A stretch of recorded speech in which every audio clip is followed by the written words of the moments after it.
नमस्कार, मैं हूं बालकृष्ण थरेजा। आप देख रहे हैं डेली लाइव। आइए शुरुआत करते हैं आज के समाचारों की। राजस्थान बावरी समाज विकास संस्था ने गुरुवार को गो हत्या के आरोपी गोपीराम के खिलाफ सख्त कार्रवाई करने की मांग को लेकर जिला पुलिस अधीक्षक राशि डोगरा को ज्ञापन सौंपा। एक व्यक्ति द्वारा चक 20 HMH में की गई कथित गोहत्या के आरोपी के खिलाफ सख्त कार्रवाई करने की मांग को लेकर गुरुवार को राजस्थान बावरी समाज विकास संस्था के सदस्यों ने जिला पुलिस अधीक्षक को ज्ञापन सौंपा। ज्ञापन में कहा गया है कि 20 HMH बावरिया वाली ढानी में गोपीराम बावरी नामक व्यक्ति ने 5 जून को गोहत्या का कृत्य किया है। इसके संदर्भ में 8 जून को राजस्थान बावरी समाज के पदाधिकारियों की पंचायत हुई थी। इसमें निर्णय लिया गया कि गोपीराम बावरी आपराधिक प्रवृत्ति का व्यक्ति है। वर्तमान में उक्त आरोपी मर्डर केस में जमानत पर आया हुआ है। आए दिन किसी न किसी के साथ लड़ाई झगड़ा करना उसके स्वभाव में शुमार है। ज्ञापन के अनुसार आरोपी गोपीराम ने अपनी पत्नी को भी मारपीट कर घर से निकाल रखा है। गांव व समाज के लोग उससे भयभीत हैं क्योंकि वह आए दिन लोगों को मारने व फंसाने की धमकियां देता रहता है। ज्ञापन के अनुसार 6 जून को उसने अपने घर आकर रात्रि के समय गोहत्या की घटना को अंजाम दिया। समाज के लोगों को इसकी भनक लगी तो उन्होंने इकट्ठे होकर सरपंच को घटना की जानकारी दी, जिस पर गोपीराम बावरी ने समाज के लोगों के साथ झगड़ा करते हुए जान से मारने और जेल से बाहर आते ही देख लेने की धमकी दी है। गोपीराम के गाँव में आने पर लड़ाई झगड़ा व किसी बड़ी वारदात के घटित होने की आशंका है। ज्ञापन में गोपीराम के खिलाफ कठोर कार्रवाई करवाने व गांव में आने से पूर्व गोपीराम को पाबंद किए जाने की मांग की गई है। ज्ञापन देने वालों में कृष्ण चंद्र चौहान, लालचंद धांधल, काशीराम, श्रवण कुमार, हरीश चंद्र, महावीर, मुंशीराम सहित अन्य लोग शामिल थे।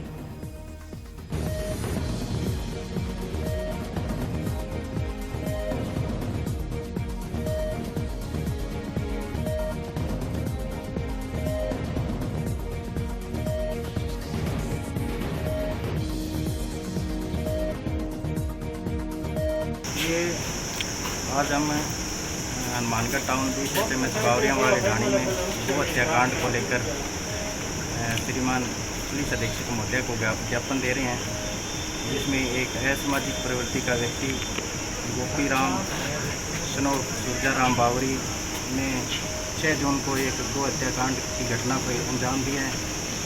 समाज के लोगों में और राजस्थान बावरी समाज विकास संस्था के पदाधिकारियों में इसको लेकर भारी आक्रोश है। गोपीराम के खिलाफ सख्त से सख्त कार्रवाई हो, उसी मांग को लेकर आज हम पुलिस अधीक्षक महोदय से मिल रहे हैं। बावरिया वाले ढाणी से आ रहे हैं और वहाँ गोपीराम बावरी ने गो हत्या को अंजाम दिया था, तो इसके विरोध में वहाँ 20 HMH में ग्रामीणों को बैठक ली गई और ये सिद्ध हो गया कि उसने गो हत्या को अंजाम दिया है। और इसको लेके हम SP साहब से यही निवेदन करते हैं कि जो जिस अपराध किया है उस अपराधी को ज़्यादा से ज़्यादा दंड दिया जाए। बढ़ रही चोरी की वारदातों पर अंकुश लगाने तथा पुलिस गश्त बढ़ाने की मांग को लेकर गुरुवार को वार्ड संख्या 20 के बाशिंदों ने टाउन थाना प्रभारी को ज्ञापन सौंपा।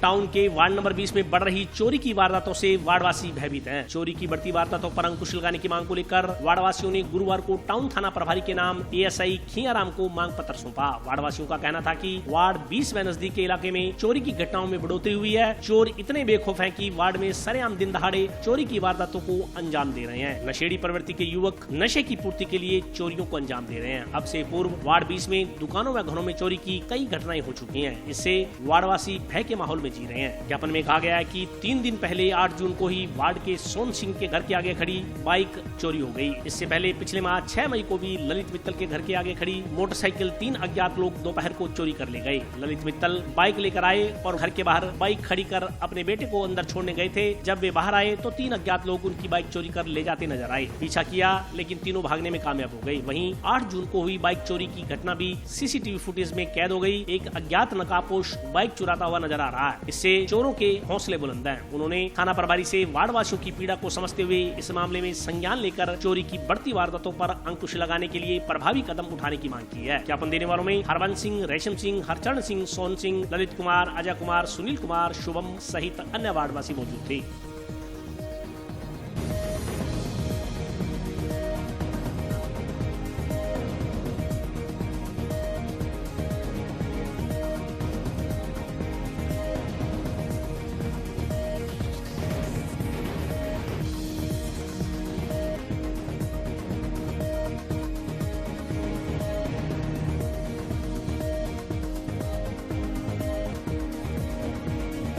हम इस मांग के लेके आए हैं कि हमारे वार्ड के अंदर एक तो नशेड़ी प्रवृत्ति के युवक घूमते रहते हैं, रात को दिन में 24 घंटे वो वहीं घूमते रहते हैं। दूसरी क्या है, हमारे वार्ड के अंदर चोरी की वारदातें बढ़ गई हैं, जिसके अंदर पीछे अभी 6-7 दिनों के अंदर 2-3 मोटरसाइकिल उठा लिए गए हैं और 2-3 चोरी घटनाएं और हो गई हैं।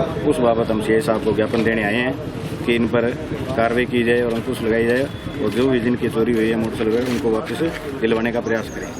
वार्ड के अंदर पुलिस प्रशासन से हमारी यही मांग है कि वार्ड के अंदर गश्त बढ़ाई जाए और इन जो नशेड़ी प्रवृत्ति के युवक है इन पर कार्रवाई की जाए और चोरी बना के आते हैं और जो चोरी की वारदात है उन पर अंकुश लगाया जाए। मंगल टाउन हमने आज विज्ञापन दिया है साहब को यहाँ पर थाने में कि हमारे मोहल्ले में नशेड़ी प्रवृत्ति के कई युवक घूमते रहते हैं, उन पर अंकुश लगाया जाए और बीट अधिकारी और थाने में जो भी पुलिस इंस्पेक्टर साहब हैं उनको कहा है कि गश्त ज़्यादा करी जाए और चोरी की वारदात को अंजाम दे रहे हैं जो उन पर अंकुश लगाया जाए। 4 मोटरसाइकिल तो हो गए रात को और दिन में। भारतीय जनता पार्टी के बूथ संपर्क अभियान के तहत भाजपा कार्यकर्ताओं ने जंक्शन में विभिन्न स्थानों पर देश के नाम प्रधानमंत्री का पत्र आम जन तक पहुंचाया।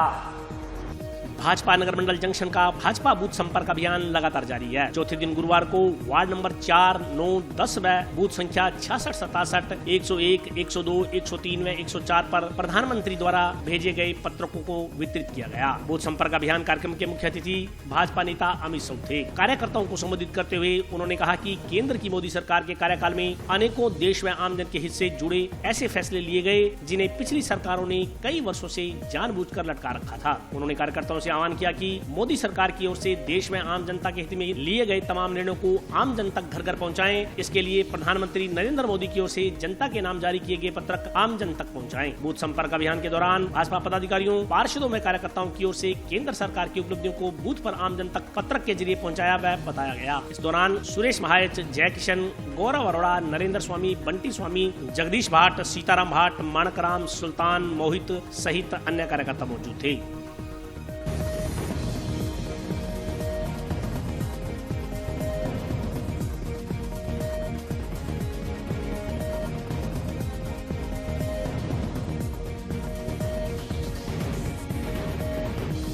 जिम्मेवारी देश की तरक्की करना, देश को मान सम्मान बनाना और देश में पूरे विश्व में देश की मेरे केंद्र सरकार राज्य सरकार के अलग बता पिछले 5 साल में मोदी जी प्रधानमंत्री वर्षागंठ है देश को मान सम्मान करे जो पाकिस्तान अपने वोट पूरा दूसरा देश में हिंदुस्तान में भी मान सम्मान की दृष्टि से हरीश के सारा जाना मुझे सोच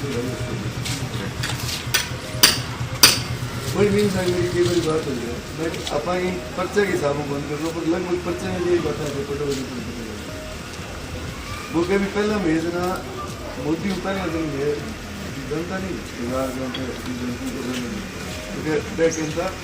अंग्रेजी में तो इंडियंस ओके मतलब ठीक है भारतीय है चालू ध्यान दे ये बोल अब जब मोदी 2 साल प्रधानमंत्री और मोदी आज वार्ड नंबर 4 के बूथ संख्या 67, 66 के कार्यकर्ता द्वारा बूथ पर अभियान चलाया गया जिसमें मुख्य अतिथि अमित शाह जी और नगर मंडल अध्यक्ष कमल श्रीवास्तव थे और वार्ड के सभी कार्यकर्ताओं को मोदी सरकार के जो जन कल्याणकारी योजना है उसके बारे में बताया गया और सभी को मोदी सरकार की जो चल रही योजना है उसके बाद घर घर जाके बताने के लिए कहा गया ताकि केंद्र सरकार की चलाई गई योजनाओं का लाभ आम जन जन को मिल सके। और अभी वक्त है ब्रेक का, हाजिर होता हूं छोटे से ब्रेक के बाद।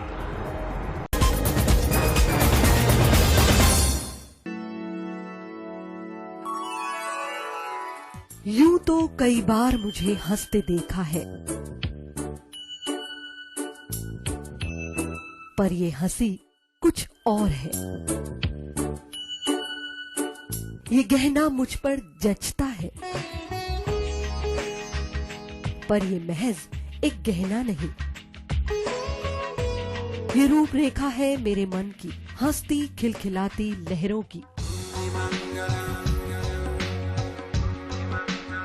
जो आतुर थी अब तक मुझ पर सजने को। इसलिए ये गहना ही मेरा सच्चा श्रृंगार है, श्रृंगार है, श्रृंगार है।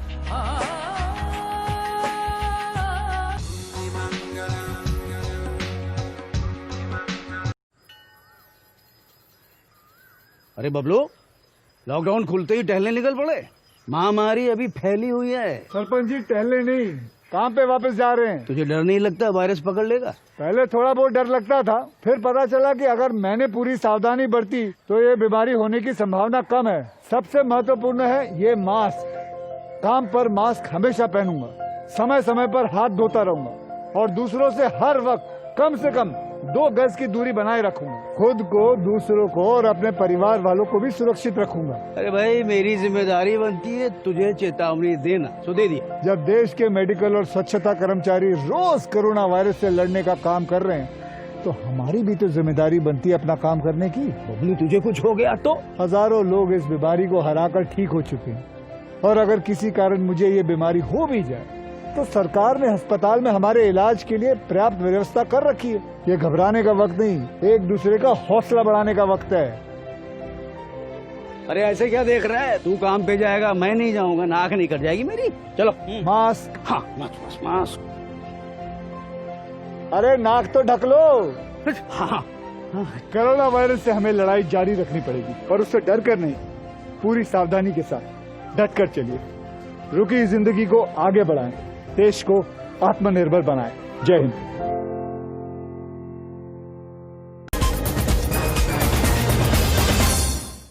ब्रेक के बाद स्वागत है। आइए नजर डालते हैं अगले समाचारों पर। 2 गुटों में विभाजित सरपंच एसोसिएशन के गुरुवार को तीसरी बार चुनाव संपन्न करवाए गए।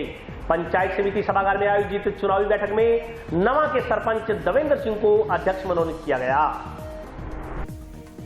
सरपंच एसोसिएशन की बैठक गुरुवार को पंचायत समिति सभागार में आयोजित की गई। बैठक में विभिन्न ग्राम पंचायतों के करीब 23 सरपंचों व सरपंच प्रतिनिधियों ने हिस्सा लिया। गुरुवार को 2 गुटों में विभाजित सरपंच एसोसिएशन के तीसरी बार चुनाव करवाए गए। उल्लेखनीय है कि इससे पूर्व 41 ग्राम पंचायतों की चुनावी बैठक आयोजित की गई थी। इसमें हंगामे के बाद चुनाव प्रक्रिया संपन्न नहीं हो पाई थी। चुनाव को लेकर 2 गुटों ने अपने अपने प्रतिनिधियों के नाम दिए थे, लेकिन आपसी सहमति नहीं होने पर एक गुट ने अपनी कार्यकारिणी घोषित कर दी तो अन्य गुट ने भी अपनी कार्यकारिणी घोषित कर दी। गुरुवार को फिर से पंचायत समिति सभागार में हुए चुनाव में ग्राम पंचायत नमा के सरपंच देवेंद्र बराड़ को अध्यक्ष, ग्राम पंचायत लखोवाली के सरपंच शमशाद को उपाध्यक्ष, ग्राम पंचायत बहलोल नगर के सरपंच गोरलाल सिंह को कोषाध्यक्ष, ग्राम पंचायत मक्कासर के सरपंच बलदेव सिंह व ग्राम पंचायत 22 व 23 एनडीआर की सरपंच श्रीमती बाला देवी को महासचिव नियुक्त किया गया। इसी प्रकार ग्राम पंचायत भुनावाली ढानी की सरपंच श्रीमती माड़ी देवी को सचिव, जबकि ग्राम पंचायत नोरंग देसर की सरपंच संदीप कौर को सह सचिव मनोनीत किया गया। सरपंच एसोसिएशन के सदस्यों ने बताया कि चुनाव को लेकर लिखित में लेटर पैड पर सरपंचों के हस्ताक्षर लिए गए हैं। इस दौरान बड़ी खामी ये रही कि चुनाव के दौरान सोशल डिस्टेंसिंग के नियमों को दरकिनार करते हुए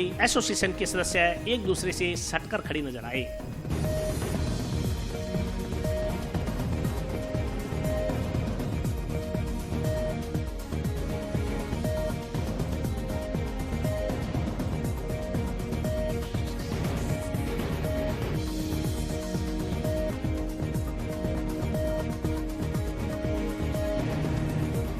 से 11 तारीख को एसोसिएशन का प्रेसिडेंट चुना है। 22 सरपंचों ने अपने अपने लेटर पैड पर लिखित रूप में दिया है और दो सरपंच आज नहीं आ सके, वो कोई पंजाब गए हुए हैं, शाम तक वो भी लिख के दे देंगे।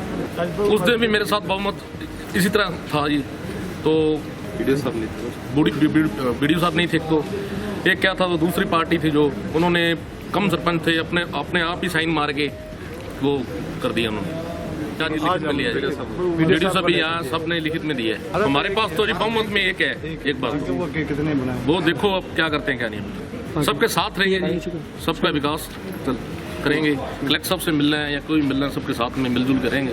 पंचायत नमा सरपंच देवेंद्र बराड़ को सरपंचों का एसोसिएशन अध्यक्ष बनाया गया है और कार्यकारिणी विस्तार आज किया गया है वीडियो साहब की मौजूदगी में। और इस पे हम नरेगा पे भी चर्चा करेंगे, जैसे कोई मेड का भी है और नरेगा का टाइम पीरियड है जो इसके ऊपर भी हमने वीडियो साहब से भी बात करी है। कल सीओ साहब से, कलेक्टर साहब से भी मिलेंगे, क्योंकि गर्मी के अंदर थोड़ा सा टाइम ज़्यादा है तो दिक्कत आती है। कुछ छाएं की व्यवस्था नहीं है, छाएं के लिए भी टेंट का बोला है सबको, पानी के लिए बोला है। और कई लोग मजदूर जैसे 2 किलोमीटर की दूरी से दायरे से ज़्यादा है, उनके लिए ट्रैक्टर या कोई किराए के लिए साधन की व्यवस्था के लिए भी बोला है। जिला मुख्यालय के जिम संचालकों ने प्रदेश सरकार से जिम खोलने की अनुमति प्रदान करने की मांग की है। लॉकडाउन के चलते केंद्र सरकार द्वारा देश में औद्योगिक गतिविधियों के संचालन की अनुमति देते हुए धार्मिक स्थलों को भी खोलने की अनुमति दी गई है। इसके बावजूद कई कारोबार ऐसे हैं जिनको अभी तक रियायत नहीं दी गई है। देश भर में लॉकडाउन लगने के बाद से ही जिम खोलने की अनुमति अभी तक नहीं दी गई है। पार्कों को खुलने की छूट मिलने के बावजूद जिम पर लगे प्रतिबंध को खोलने की मांग स्थानीय जिम संचालकों ने की है। जिम संचालकों का कहना है कि लॉकडाउन में रियायत मिलने के बाद अब बाजारों में दोबारा चहल पहल और रौनक देखने को मिल रही है। प्रत्येक औद्योगिक गतिविधि के संचालन की छूट दे दी गई है। सोशल डिस्टेंसिंग को ध्यान में रखते हुए अब धार्मिक स्थलों पर भी आमजन की आवाजाही की अनुमति प्रदान कर दी गई है। लेकिन इसके बावजूद जिम खोलने की अनुमति नहीं मिलने से जिम संचालकों को आर्थिक बदहाली का सामना करना पड़ रहा है। जिम संचालकों ने बताया कि जिम हॉल में करीब 500 स्क्वायर फीट की जगह है, जहां कसरत के लिए आने वालों के बीच आसानी से सोशल डिस्टेंसिंग को बरकरार रखा जा सकता है। जिम संचालकों ने प्रदेश सरकार से जिम संचालन की अनुमति प्रदान करने की मांग की है।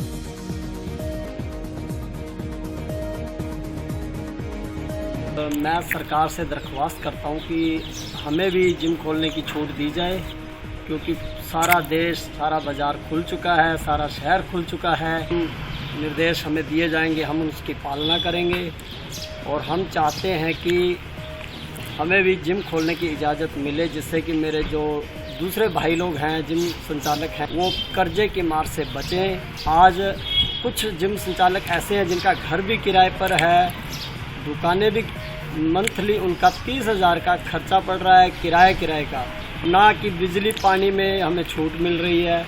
जिम संचालक तो हर तरफ से मार झेल रहा है। तो हम बार बार रिक्वेस्ट कर रहे हैं सरकार से कि सरकार हमारी पीड़ा भी समझे और हमारे लिए कोई मदद के लिए आगे भी नहीं आ रहा, जिस वजह से हमारे जो कुछ ऐसे भाई हैं जो किराए पर बैठे हैं उनके लिए आज कुछ भी कोई नहीं कर पा रहा। हालांकि देखा जाए तो बाज़ार सारा ही खुला, आपने देखा होगा भीड़ कितनी है बाज़ार के अंदर, जगह जगह भीड़ अगर हम बताएं तो। और हमारी जिमों के अंदर इतनी भीड़ नहीं होती। 1000 स्क्वायर फुट से छोटी जिम होती है जिसमें 5 स्टूडेंट एक्सरसाइज कर पाते हैं, और 1000 स्क्वायर फुट के अंदर 3 दुकानें खुल जाती हैं। और 3 दुकानों पे अब मैं 15 से 20 आपको मेंबर दिखा दूंगा बाज़ार में। जब भी आप खुद देखोगे, आज आप मार्केट में आओ तो आपको देखने को मिलेंगे 1000 स्क्वायर फुट में 5 से 10 से ज़्यादा ही आपको मेंबर मिलेंगे। जिम में इतनी भीड़ नहीं होती। सरकार हमें नियम निर्देश बताएगी, हम उनकी पालना करेंगे, हमें जिम खोलने की आज्ञा दी जाए। भगत सिंह चौक पर सफाई व्यवस्था की बदहाली से नाराज स्थानीय लोगों ने प्रशासन से चौक का सौंदर्यीकरण करवाए जाने की मांग की है। शहर का हृदय स्थल कहे जाने वाली भगत सिंह चौक की हालत इन दिनों सफाई के अभाव में खराब हो रही है। चौक पर साफ सफाई का अभाव नजर आता है। स्थानीय लोगों का कहना है कि जिले में प्रवेश करते ही सबसे पहले भगत सिंह चौक ही जिले को रिप्रेजेंट करता है, लेकिन भगत सिंह चौक की हालत सफाई के अभाव में बदतर हो चुकी है। शहीद स्मारक होने के बावजूद भी इसके रख रखाव को लेकर अभी प्रशासन द्वारा कोई ठोस कदम नहीं उठाया जा रहा। कुछ स्थानीय संस्थाओं द्वारा पूर्व में इसका सौंदर्यीकरण करवाया गया था, लेकिन इसके बाद से चौक की हालत खराब ही चल रही है। चौक की टूटी हुई रेलिंग और जगह जगह गंदगी से सहज अनुमान लगाया जा सकता है कि शहरवासी स्वच्छता को लेकर कितने सजग हैं। स्थानीय लोगों ने भगत सिंह चौक के सौंदर्यीकरण व सफाई व्यवस्था को दुरुस्त करवाने की मांग की है।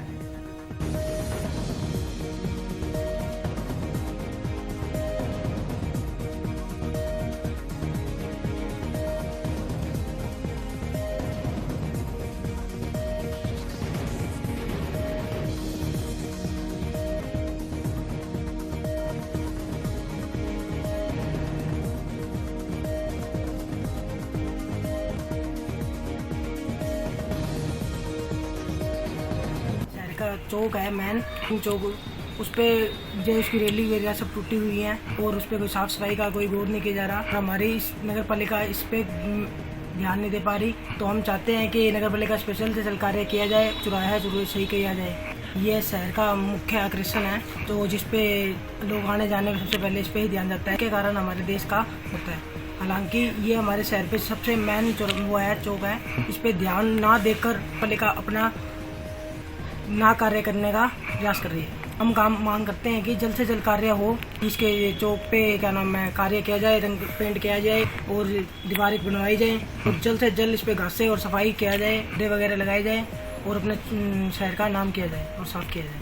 ये शहर का जाना माना चौक जो कि भगत सिंह चौक है, यानी कि कह सकते हैं कि हनुमानगढ़ की शान, और उसकी हालात आप देख सकते हैं कि काफ़ी गंदगी, वहाँ की रेलिंग टूटी हुई है, प्रशासन मतलब बिल्कुल ध्यान नहीं दे रही है, जो कि एक शहर का दिल भी कह सकते हैं अपने उस चौक को।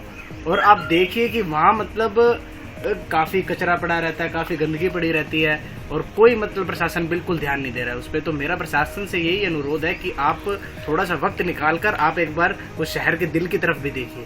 क्षेत्र की प्रतिभाओं को आगे लाने के लिए डेली लाइफ द्वारा एक नए कार्यक्रम का आगाज किया जा रहा है। यदि आप सिंगर हैं, डांसर हैं या आप में कुछ अलग काबिलियत है, तो आप अपने गायन, नृत्य या अपने किसी भी हुनर का वीडियो हमारे चैनल के साथ शेयर कर सकते हैं। हमारे चैनल पर आपका वीडियो निःशुल्क टेलीकास्ट किया जाएगा। और आज के लिए बस इतना ही। कल फिर हाजिर होता हूं नए समाचारों के साथ। तब तक आप स्वस्थ रहिए, प्रसन्न रहिए और लॉकडाउन के नियमों का पालन करते रहिए। नमस्कार।